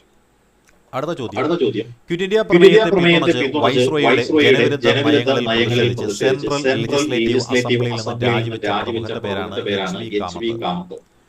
ക്വിറ്റ് ഇന്ത്യ പ്രമേയത്തെ പിന്തുണച്ച് വൈസ്രോയിയുടെ ജനവിരുദ്ധ നയങ്ങളിൽ പ്രതിഷേധിച്ച് സെൻട്രൽ ലെജിസ്ലേറ്റീവ് അസംബ്ലിയിൽ നിന്ന് രാജിവെച്ച പ്രമുഖന്റെ പേരാണ് HV കാമത്ത്. പിന്നീട് ഇന്ത്യയുടെ ഭരണഘടനാ നിർമ്മാണ സമിതിയിൽ വളരെ സജീവമായ വ്യക്തിയാണ് HV കാമത്ത്. സമരത്തെ ക്രൂരമായി അടിച്ചമർത്താൻ ബ്രിട്ടീഷ് സർക്കാർ ആവിഷ്കരിച്ച ഒരു നിയമവും. അതിന്റെ പേരാണ് റവല്യൂഷണറി മൂവ്മെന്റ് ഓർഡിനൻസ്. ഈ നിയമപ്രകാരം പോലീസിനെ ആരെയും വിചാരണ സമരക്കാരുടെ സ്വത്തുക്കൾ കണ്ടുകെട്ടാനും പൂർണ്ണ അധികാരം ലഭിക്കുകയുണ്ട്. അടുത്ത ചോദ്യം, ബ്രിട്ടീഷ് രഹസ്യാന്വേഷണ ഏജൻസികൾ ഗാന്ധിജിയെയും മറ്റ് മുൻനിര നേതാക്കളെയും ജയിലിൽ ഉപയോഗിച്ച ഒരു രഹസ്യ കോഡിനെയും. ഇതും വളരെ അപൂർവമായ ചോദ്യമാണ്. ബ്രിട്ടീഷ് രഹസ്യാന്വേഷണ ഏജൻസികൾ ഗാന്ധിജിയെ നിരീക്ഷിക്കുവാൻ ജയിലിൽ നിരീക്ഷിക്കാൻ ഉപയോഗിച്ച രഹസ്യ കോഡിനെയും അതാണ് ഓപ്പറേഷൻ റോക്ക് സെല്ലർ. നേതാക്കൾ ജയിലിൽ വെച്ച് പുറത്തുള്ള വിപ്ലവ ഗ്രൂപ്പുകളുമായി ബന്ധപ്പെടുന്നത് തടയാനാണ് ഈ കടുത്ത നിരീക്ഷണം ഏർപ്പെടുത്തപ്പെട്ടത്. അടുത്ത ചോദ്യം, ക്വിറ്റ് ഇന്ത്യ സമരകാലത്ത് പഞ്ചാബിൽ വിഭജനവാദം ശക്തിപ്പെടുത്താൻ ആസാദ് പഞ്ചാബ് എന്ന പുതിയ ആശയം മുന്നോട്ട് വെച്ച അകാലിദൾ നേതാവിന്റെ പേരാണ് master Tara Singh. Quit India സമരകാലത്ത് പഞ്ചാബിൽ വിഭജനവാദം ശക്തിപ്പെടുത്തുവാൻ ആസാദ് പഞ്ചാബ് എന്ന പുതിയ ആശയം മുന്നോട്ട് വെച്ച അകാലിദൾ നേതാവിന്റെ പേരാണ് മാസ്റ്റർ താരാ സിംഗ്. മുസ്ലിം ലീഗിന്റെ പാകിസ്ഥാൻ ആവശ്യത്തിന് ബദലായിട്ട് സിഖുകാർക്ക് ഭൂരിപക്ഷമുള്ള പ്രദേശം വേണമെന്നുള്ള ആവശ്യമാണ് മാസ്റ്റർ താരാ സിംഗിന്റെ നേതൃത്വത്തിൽ ആസാദ് പഞ്ചാബ് എന്ന് പറഞ്ഞ ഡിമാൻഡ് വരാൻ കാരണം. അടുത്തത്, സമരകാലത്ത് ഒളിവിൽ നടന്ന പോലീസ് ക്രൂരതകളെയും മനുഷ്യാവകാശ ലംഘനങ്ങളെയും കുറിച്ച് അന്വേഷിക്കുവാൻ കോൺഗ്രസ് രൂപീകരിച്ചൊരു കമ്മിറ്റിയുണ്ട്. ആ കമ്മിറ്റിയുടെ അധ്യക്ഷന്റെ പേരാണ് KC നിയോഗി. ഈ കമ്മിറ്റിയുടെ റിപ്പോർട്ടാണ് പിന്നീട് ബ്രിട്ടീഷ് പാർലമെന്റിൽ ഇന്ത്യയിലുള്ള ജനങ്ങളുടെ അവസ്ഥ ചർച്ച ചെയ്യാനായിട്ട് കാരണമായി. KC നിയോഗിയാണ് ഈ ക്വിറ്റ് ഇന്ത്യ സമരകാലത്ത് ഒളിവിൽ സമരം നടത്തിയ ആളുകളെ പോലീസ് ക്രൂരമായിട്ട് മർദ്ദിച്ചതിൽ പ്രതിഷേധിച്ചുകൊണ്ടുള്ള ആ കാര്യങ്ങളെക്കുറിച്ച് അന്വേഷിക്കുവാനായിട്ട് കോൺഗ്രസ് രൂപീകരിച്ച കമ്മിറ്റിയുടെ അധ്യക്ഷൻ. ഈ KC നിയോഗി പിന്നീട് സ്വതന്ത്ര ഇന്ത്യയിൽ ഒന്നാമത്തെ ധനകാര്യ കമ്മീഷൻ അധ്യക്ഷനായിട്ട് മാറ്റപ്പെടുകയുണ്ടായി. ക്വിറ്റ് ഇന്ത്യ സമരം ആരംഭിക്കുമ്പോൾ ഗാന്ധിജി സർക്കാർ ഉദ്യോഗസ്ഥർക്ക് കർശനമായൊരു കൃത്യമായ ഒരു നിർദ്ദേശം കൊടുത്തിരുന്നു. എന്തായിരുന്നു ഗാന്ധിജി സർക്കാർ ഉദ്യോഗസ്ഥർക്ക് നൽകിയ നിർദ്ദേശം? ജോലി രാജിവെക്കുന്നതിന് പകരം കോൺഗ്രസിനോടും രാജ്യത്തോടും കൂറുള്ളവരാണ് പരസ്യമായിട്ട് പ്രഖ്യാപിക്കാൻ. ജോലി രാജിവെക്കാതെ കോൺഗ്രസിനോടും രാജ്യത്തോടും കൂറുള്ളവരാണെന്ന് പരസ്യമായിട്ട് പ്രഖ്യാപിക്കാനാണ് ഗാന്ധിജി ആവശ്യപ്പെട്ടത്. മുൻകാല സമരങ്ങളിൽ നിന്ന് വ്യത്യസ്തമായി ഭരണ സംവിധാനത്തിനുള്ളിൽ ഇരുന്നു കൊണ്ട് തന്നെ ബ്രിട്ടനെ നിശ്ചലമാക്കാനായിട്ടാണ് ഗാന്ധിജി അവരോട് ആവശ്യപ്പെട്ടത്. സമരപ്രഖ്യാപന വേളയിൽ നാട്ടുരാജാക്കന്മാരോട് ഗാന്ധിജി എന്താണ് ആവശ്യപ്പെട്ടത്? ബ്രിട്ടീഷുകാരുടെ പരമാധികാരം സ്വന്തം ജനങ്ങളുടെ പരമാധികാരത്തെ അംഗീകരിക്കുക. ബ്രിട്ടീഷ് പരമാധികാരം തള്ളിക്കളഞ്ഞ് സ്വന്തം ജനങ്ങളുടെ പരമാധികാരം അംഗീകരിക്കുക എന്നതാണ് ഗാന്ധിജി നാട്ടുരാജാക്കന്മാരോട് ആവശ്യപ്പെട്ടത്. നാട്ടുരാജാക്കന്മാർ തങ്ങൾ ബ്രിട്ടീഷുകാരുടെ അടിമകളെല്ലാം സ്വതന്ത്ര ഇന്ത്യയുടെ ഭാഗമാണെന്ന് പ്രഖ്യാപിക്കാനായിട്ടാണ് ഗാന്ധിജി ആവശ്യപ്പെട്ടത്. അടുത്ത ചോദ്യം, ക്വിറ്റ് ഇന്ത്യ സമരവുമായി ബന്ധപ്പെട്ട് ക്വിറ്റ് ഇന്ത്യ സമരത്തിൽ പങ്കുചേരാതിരിക്കുവാൻ ദക്ഷിണേന്ത്യയിലെ ദ്രാവിഡ കഴക പ്രവർത്തകർക്ക് ആഹ്വാനം നൽകിയ പ്രമുഖ നേതാവ്. ക്വിറ്റ് ഇന്ത്യ സമരത്തിൽ ചേരാതിരിക്കാൻ ആഹ്വാനം നൽകിയത് ഇ.വി. രാമസ്വാമി നായകർ. ഈ സമരം ഉത്തരേന്ത്യൻ കോൺഗ്രസിന്റെ ആവശ്യമാണ്. ബ്രാഹ്മണ മേധാവിത്വം ശക്തിപ്പെടുത്താൻ മാത്രമാണ് ഈ സമരം കൊണ്ട് പ്രയോജനമുണ്ടാവുക എന്നത്. അതുകൊണ്ട് ഈ ദ്രാവിഡ വിഭാഗത്തിൽപ്പെട്ട ആളുകൾ ക്വിറ്റ് ഇന്ത്യ സമരത്തിൽ പങ്കെടുക്കരുത് എന്ന് പറഞ്ഞ ആളാണ് ഇ.വി. രാമസ്വാമി നായ്ക്കർ എന്ന് പറയുന്നത്. സമരകാലത്ത് തടവിലായിരുന്ന സോഷ്യലിസ്റ്റ് നേതാക്കളുടെ ഓർമ്മയ്ക്കായിട്ട് ജയപ്രകാശ് നാരായണന്റെ അല്ലെങ്കിൽ ജെ.പി.യുടെ രാജ്യവ്യാപകമായിട്ട് ആചരിച്ചതെന്നറിയാമോ? അത് 1943 ഒക്ടോബർ 11 ജെ.പി. ഡേ രാജ്യവ്യാപകമായി ആചരിച്ചത്. ഹസാരിബാഗ് ജയിൽ ചാടിയാണ് ജയപ്രകാശ് നാരായണൻ ഈ ക്വിറ്റ് ഇന്ത്യ സമരത്തിൽ പങ്കെടുത്തത്. ബ്രിട്ടീഷുകാർ അറസ്റ്റ് ചെയ്യുന്നതിൽ പ്രതിഷേധിച്ചാണ് ജെ.പി.യെ ബ്രിട്ടീഷുകാർ അറസ്റ്റ് ചെയ്യുന്നതിൽ പ്രതിഷേധിച്ചാണ് കോൺഗ്രസ് ഈ ദിനം ആചരിച്ചത്. അടുത്ത ചോദ്യം, ക്വിറ്റ് ഇന്ത്യ സമരകാലത്ത് ബ്രിട്ടീഷ് പട്ടാളം വിമാനങ്ങളിൽ നിന്ന് ജനങ്ങൾക്ക് നേരെ വ്യോമാക്രമണം നടത്തിയ ബീഹാറിലെ പ്രമുഖ സ്ഥലം ഏതാണ് എന്നതാണ് ചോദ്യം. ക്വിറ്റ് ഇന്ത്യ സമരകാലത്ത് ബ്രിട്ടീഷ് പട്ടാളം വിമാനങ്ങളിൽ നിന്ന് ജനങ്ങൾക്ക് നേരെ വ്യോമാക്രമണം നടത്തിയ പ്രമുഖ സ്ഥലം എന്ന് പറയുന്നത് പൂർണിയ, പട്നയിലെ പൂർണിയ എന്ന് പറയുന്ന ജില്ലയിലാണ്. അടുത്ത ചോദ്യം, റെയിൽവേ ലൈനുകൾ പരസ്യമായി തകർത്ത ജനക്കൂട്ടത്തെ പിരിച്ചുവിടാൻ ചരിത്രത്തിലാദ്യമായിട്ട് ബ്രിട്ടൻ ഇന്ത്യയിൽ വിമാനത്തിൽ നിന്ന് വെടിയുതിർക്കുകയുണ്ടായി. അതായത് ക്വിറ്റ് ഇന്ത്യ സമരകാലത്ത് ബ്രിട്ടീഷ് പട്ടാളം വിമാനങ്ങളിൽ നിന്ന് ജനങ്ങൾക്ക് നേരെ വ്യോമാക്രമണം നടത്തിയത് ബീഹാറിലെ പട്നയിലെ പൂർണിയ എന്ന സ്ഥലത്താണ്. റെയിൽവേ ലൈനുകളും മറ്റും പരസ്യമായിട്ട് തകർത്ത ജനക്കൂട്ടത്തെ പിരിച്ചുവിടുവാൻ ചരിത്രത്തിലാദ്യമായിട്ട് ബ്രിട്ടൻ ഇന്ത്യയിൽ വിമാനത്തിൽ നിന്നുകൊണ്ട് വെടിയുതിർത്തു എന്നുള്ളതാണ് പ്രത്യേകത. അടുത്ത ചോദ്യം, ക്വിറ്റ് ഇന്ത്യ സമരത്തിന്റെ 50ാം വാർഷികത്തോടനുബന്ധിച്ച് 1992 ഇന്ത്യൻ പാർലമെന്റ് മന്ദിരത്തിന്റെ സെൻട്രൽ ഹാളിൽ സ്ഥാപിച്ച വെങ്കല പ്രതിമ ആരുടേതാണെന്നുള്ളതാണ് ചോദ്യം. ക്വിറ്റ് ഇന്ത്യ സമരത്തിന്റെ 50ാം വാർഷികത്തോടനുബന്ധിച്ച് 1942 ഇന്ത്യൻ പാർലമെന്റ് മന്ദിരത്തിന്റെ സെൻട്രൽ ഹാളിൽ സ്ഥാപിച്ച വെങ്കല പ്രതിമ മഹാത്മാഗാന്ധിയുടെ ധ്യാനിച്ചിരിക്കുന്ന രൂപത്തിലുള്ള ഒരു പ്രതിമയാണ്. ഉപരാഷ്ട്രപതിയായിരുന്ന ശങ്കർദയാൽ ശർമ്മയാണ് ഈ പ്രശസ്തമായ വെങ്കല പ്രതിമ പാർലമെന്റിൽ അനാച്ഛാദനം ചെയ്തത്. അടുത്ത ചോദ്യം, ക്വിറ്റ് ഇന്ത്യ സമരകാലത്ത് തൊഴിലുകൾ കഴിഞ്ഞിരുന്ന അരുണ അസംബ്ലിയെ പിടികൂടാൻ സഹായിക്കുന്നവർക്ക് ബ്രിട്ടീഷ് സർക്കാർ ഒരു പാരിതോഷികം പ്രഖ്യാപിച്ചിരുന്നു. ഇനാം എത്രയായിരുന്നു? 5000 രൂപയാണ് പ്രഖ്യാപിക്കപ്പെട്ടത്. ഇത്രയും വലിയ തുക പ്രഖ്യാപിച്ചിട്ടും ജനങ്ങൾ അവരെ ഒഴിവാക്കാതെ ഒളിവിൽ കഴിയാൻ സഹായിക്കുകയാണ് ചെയ്യുന്നത് എന്നൊരു പ്രത്യേകതയും കൂടിയാണ്. സമരകാലത്ത് തടവിലാക്കപ്പെട്ട നേതാക്കളുടെ മോചനത്തിനും അവർക്ക് നിയമസഹായം നൽകുന്നതിനുമായി രൂപീകരിച്ച കമ്മിറ്റിയുടെ പേരാണ് സപ്രൂ കമ്മിറ്റി എന്ന് പറയും. ക്വിറ്റ് ഇന്ത്യ സമരകാലത്ത് തടവിലാക്കപ്പെട്ട നേതാക്കളുടെ മോചനത്തിനും അവർക്ക് നിയമസഹായം നൽകുന്നതിനുമായി രൂപീകരിച്ച കമ്മിറ്റിയുടെ പേരാണ് സപ്രൂ കമ്മിറ്റി. സർ തേജ് ബഹാദൂർ സപ്രുവിന്റെ നേതൃത്വത്തിലുള്ള ലിബറൽ നേതാക്കളാണ് ജയിലിലായ കോൺഗ്രസുകാർക്ക് വേണ്ടി കോടതികളിൽ വാദിക്കാനിറങ്ങിയത്. അടുത്ത ചോദ്യം, ക്വിറ്റ് ഇന്ത്യ സമരത്തിൽ സജീവമായി പങ്കെടുത്ത ബീഹാറിലെ പ്രമുഖ കർഷക പ്രസ്ഥാനം ഏതാണ്? ബീഹാർ പ്രൊവിൻഷ്യൽ കിസാൻ സഭയാണ് ക്വിറ്റ് ഇന്ത്യ സമരത്തിൽ സജീവമായി പങ്കെടുത്ത ബീഹാറിലെ പ്രമുഖ കർഷക പ്രസ്ഥാനം. സ്വാമി സഹജാനന്ദ സരസ്വതിയാണ് ബീഹാർ പ്രൊവിൻഷ്യൽ കിസാൻ സഭയുടെ സ്ഥാപകൻ. ഈ സംഘടനയിലെ ആയിരക്കണക്കിന് കർഷകർ ജയപ്രകാശ് നാരായണന്റെ ആഹ്വാനപ്രകാരം ഗ്രാമങ്ങളിൽ സമരം നയിക്കുകയുണ്ടായി. അടുത്ത ചോദ്യം, ക്വിറ്റ് ഇന്ത്യ സമരകാലത്ത് ഗാന്ധിജിയുടെ തടവുകാരൻ എന്ന നിലയിലുള്ള വിവരങ്ങൾ മറച്ചുവെക്കാൻ ബ്രിട്ടീഷ് ജയിൽ അധികൃതർ നൽകിയ കോഡ് നാമം. അതായത് ബ്രിട്ടീഷ് ജയിലിൽ ഗാന്ധിജിയുടെ കോഡ് നെയിം എന്തായിരുന്നു? Prison number 70. എന്നാൽ യഥാർത്ഥത്തിൽ സരോജിനി നായിഡുവിനാണ് ഈ നമ്പർ നൽകിയതെന്ന് രേഖകളിൽ കാണാവുന്നതാണ്. ഗാന്ധിജിയെ പേര് പറയാതെ മിസ്റ്റർ ഗാന്ധി എന്ന് മാത്രമാണ് ചില രേഖകളിൽ പരാമർശിച്ചിരിക്കുന്നത് എന്ന് പറയപ്പെടുന്നുണ്ട്. എന്നാലും പ്രിസൺ നമ്പർ 70 എന്നത് ഗാന്ധിജിയുമായി ബന്ധപ്പെട്ട് ഓർക്കേണ്ട കാര്യമാണ്. അടുത്ത ചോദ്യം, ക്വിറ്റ് ഇന്ത്യ സമരത്തിന് തൊട്ടു പിന്നാലെ വിപ്ലവ വീര്യം നിലനിർത്താൻ സഹായിച്ച ഗാന്ധിജിയുടെ പത്രത്തിന്റെ പേരാണ് ഹരിജൻ.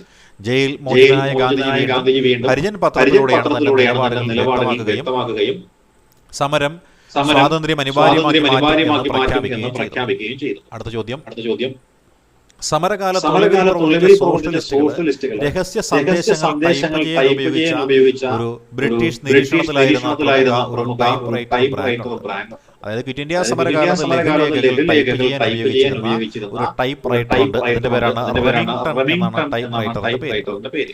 വിപ്ലവ ലഘുലേഖകളുടെ ഫോട്ടോ പരിശോധിച്ച് ടൈപ്പ് റൈറ്ററുകൾ എവിടെ നിന്ന് വാങ്ങിയതാണെന്ന് കണ്ടെത്താൻ ബ്രിട്ടീഷ് ഇന്റലിജൻസ് പ്രത്യേകം സംഘത്തിന് വരെ നിയോഗിച്ചിരുന്നു എന്നാണ് പറയപ്പെടുന്നത്. അടുത്ത ചോദ്യം, ക്വിറ്റ് ഇന്ത്യ പ്രമേയത്തിന്റെ അന്തിമ കരട് തയ്യാറാക്കാൻ ഗാന്ധിജിയെ സഹായിച്ച പ്രധാന നേതാക്കന്മാർ ആരെല്ലാം എന്നുള്ളതാണ്. ക്വിറ്റ് ഇന്ത്യ പ്രമേയത്തിന്റെ അന്തിമ കരട് തയ്യാറാക്കാൻ ഗാന്ധിജിയെ സഹായിച്ച പ്രധാനപ്പെട്ട നേതാക്കൾ ജവഹർലാൽ നെഹ്റു, മൗലാന അബുൽ കലാം ആസാദും. ഗാന്ധിജിയുടെ തീവ്ര നിലപാടുകളോട് ആദ്യം വിയോജിച്ച നെഹ്റു പിന്നീട് പ്രമേയത്തിൽ ആവശ്യമായ മാറ്റങ്ങൾ, അന്താരാഷ്ട്ര രാഷ്ട്രീയ മാറ്റങ്ങൾ ചേർത്ത് ഭേദഗതി വരുത്തുകയാണ് ചെയ്തത് എന്നൊരു പ്രത്യേകതയും കൂടിയുണ്ട്. അപ്പോൾ ക്വിറ്റ് ഇന്ത്യ പ്രമേയം തയ്യാറാക്കാൻ ഗാന്ധിജിയെ സഹായിച്ച നേതാക്കളാണ് ജവഹർലാൽ നെഹ്റു, മൗലാന അബുൽ കലാം ആസാദ്. അടുത്ത ചോദ്യം, ക്വിറ്റ് ഇന്ത്യ സമരകാലത്ത് ബ്രിട്ടീഷ് സൈന്യത്തിൽ നിന്ന് വിരമിച്ച് പരസ്യമായി സമരത്തിൽ ചേർന്ന ഏക സൈനിക വിഭാഗമാണ് റോയൽ ഇന്ത്യൻ എയർഫോഴ്സിലെ ചില യൂണിറ്റുകൾ. ക്വിറ്റ് ഇന്ത്യ സമരകാലത്ത് സമരം ചെയ്യുന്ന സൈനിക വിഭാഗമാണ് റോയൽ ഇന്ത്യൻ എയർഫോഴ്സ് എന്ന് പറയുന്നത്. പൈലറ്റുമാരും ജീവനക്കാരും ബോംബെയിലും കറാച്ചിയിലും പണിമുടക്ക് പ്രസ്ഥാനത്തിന് പിന്തുണ പ്രഖ്യാപിച്ചു എന്നൊരു പ്രത്യേകതയും ഇവിടെ. ക്വിറ്റ് ഇന്ത്യ സമരം പരാജയപ്പെട്ടതിന് ജവഹർലാൽ നെഹ്റു ചരിത്ര പ്രസിദ്ധമായ മറുപടി എന്തായിരുന്നു എന്ന് ചോദിച്ചാൽ, ഇതൊരു പരാജയമല്ല, മറിച്ച് ഇന്ത്യൻ ജനതയുടെ ആത്മവിശ്വാസത്തിന്റെ വിജയമാണ് ക്വിറ്റ് ഇന്ത്യ സമരം എന്ന് പറയുന്നത് ജവഹർലാൽ നെഹ്റുവാണ്.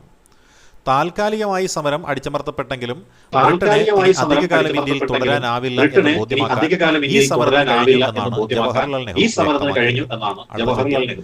സമരത്തോടനുബന്ധിച്ച് ഗാന്ധിജി ജയിലിൽ കിടന്നപ്പോൾ ആരോഗ്യസ്ഥിതി മോശമായതിനെ തുടർന്ന് ബ്രിട്ടീഷ് സർക്കാർ തയ്യാറാക്കിയ രഹസ്യ പദ്ധതി എന്നുള്ളതാണ് ചോദ്യം.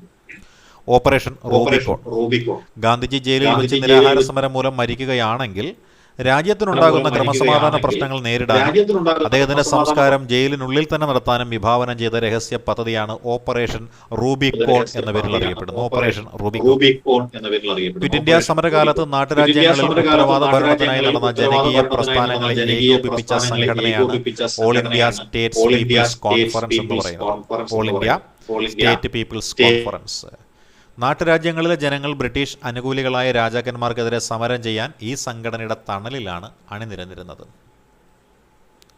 ക്വിറ്റ് ഇന്ത്യ സമര ചരിത്രത്തെ ആസ്പദമാക്കി നിർമ്മിച്ച പ്രശസ്തമായ ഓഗസ്റ്റ് ക്രാന്തി എന്ന ഡോക്യുമെന്ററി സിനിമ സംവിധാനം ചെയ്തത് ക്വിറ്റ് ഇന്ത്യ സമര ചരിത്രത്തെ ആസ്പദമാക്കി നിർമ്മിച്ച പ്രശസ്തമായ ഓഗസ്റ്റ് ക്രാന്തി എന്ന ഡോക്യുമെന്ററി സംവിധാനം ചെയ്തതാണ് ശ്യാം ബെനഗൽ. സ്വാതന്ത്ര്യത്തിന്റെ 50ാം വാർഷിക വേളയിലാണ് ഇന്ത്യൻ സ്വാതന്ത്ര്യ സമരത്തിലെ ഈ സുവർണ അധ്യായത്തെക്കുറിച്ച് കേന്ദ്ര ഗവൺമെന്റിനായി ശ്യാം ബെനഗൽ ഈ ചിത്രം നിർമ്മിച്ചത്. അപ്പോൾ ഓഗസ്റ്റ് ക്രാന്തി എന്ന ഡോക്യുമെന്ററി സംവിധാനം ചെയ്തത് ശ്യാം ബെനഗലാണ്. അടുത്ത ചോദ്യം, സമരകാലത്ത് തടവിലായിരിക്കെ അന്തരിച്ച ഗാന്ധിജിയുടെ സെക്രട്ടറിയാണ് മഹാദേവ് ദേശായി. അദ്ദേഹത്തിന്റെ ഭൗതിക ശരീരം സംസ്കരിച്ച സ്മാരകം എവിടെയാണ് സ്ഥിതി ചെയ്യുന്നത് എന്ന് ചോദിച്ചാൽ അത് പൂനെയിലെ ആഗാഖാൻ കൊട്ടാര വളപ്പിലാണ് സ്ഥിതി ചെയ്യുന്നത്. കസ്തൂർബ ഗാന്ധിയുടെയും മഹാദേവ ദേശായിയുടെയും സ്മാരക കുടീരങ്ങളിൽ ആഗാഖാൻ കൊട്ടാര സംരക്ഷിത മേഖലയിൽ കാണാനായിട്ട് സാധിക്കുന്നത്. കസ്തൂർബ ഗാന്ധിയുടെയും മഹാദേവ ദേശായിയുടെയും സ്മാരക കുടീരങ്ങളിൽ നിന്നും ആഗാഖാൻ കൊട്ടാരത്തിൽ സംരക്ഷിത മേഖലയിൽ കാണാനായിട്ട് സാധിക്കുന്നു. ക്വിറ്റ് ഇന്ത്യ സമരത്തിന് പണം നൽകി സഹായിച്ച പ്രധാന വ്യവസായികളിൽ ഒരാളായ ശാന്തി പ്രസാദ് വ്യവസായ ഗ്രൂപ്പിന്റെ തലവനായിരുന്നു. ക്വിറ്റ് ഇന്ത്യ സമരത്തിന് പണം നൽകി സഹായിച്ച പ്രധാന വ്യവസായികളിൽ ഒരാളാണ് ശാന്തി പ്രസാദ്. അദ്ദേഹം ഏത് വ്യവസായ ഗ്രൂപ്പിന്റെ തലവനായിരുന്നു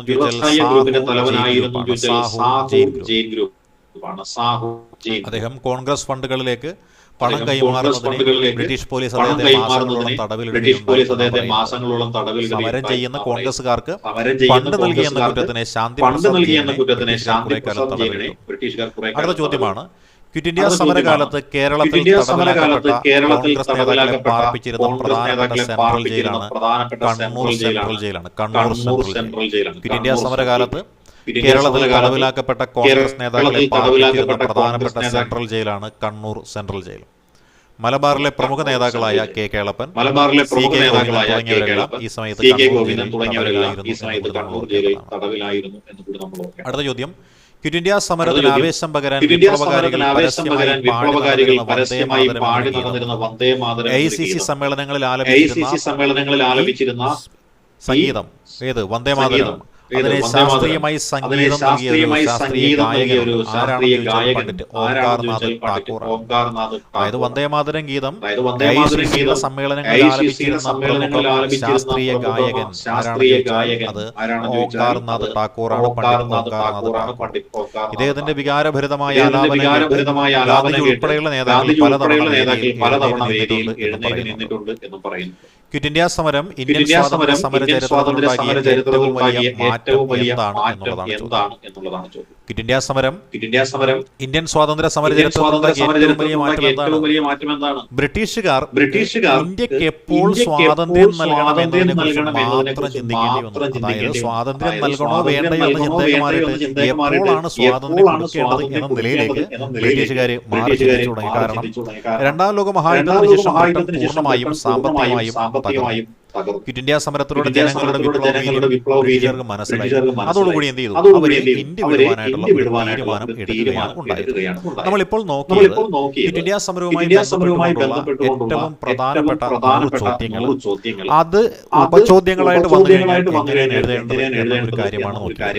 ക്വിറ്റ് ഇന്ത്യ സമരവുമായി ബന്ധപ്പെട്ട് നമ്മൾ ഈ പറഞ്ഞതല്ലാതെ മറ്റൊരു ചോദ്യവും അല്ലെങ്കിൽ മറ്റൊരു ചോദ്യത്തിന് വേറൊരാൾക്ക് സൃഷ്ടിക്കാനായിട്ട് പറ്റില്ല. അവ ധൈര്യമായിട്ട് കാര്യങ്ങൾ കൃത്യമായിട്ട് പഠിച്ചു കഴിഞ്ഞാൽ 100% ഈ മേഖലയിൽ എല്ലാ ചോദ്യങ്ങളും എഴുതാനായിട്ട് സാധിക്കുന്നതാണ്. നമ്മളുടെ PDF സ്റ്റഡി പ്രോഗ്രാമിൽ തയ്യാറാക്കിയിരിക്കുന്ന സ്റ്റഡി മെറ്റീരിയലിന്റെ ഭാഗമാണ് ഈ പറയുന്ന ക്വിറ്റ് ഇന്ത്യ സമരവുമായി ബന്ധപ്പെട്ട്. അപ്പോൾ എല്ലാവർക്കും ക്ലാസ് പ്രയോജനകരമായി all the best. Thank U.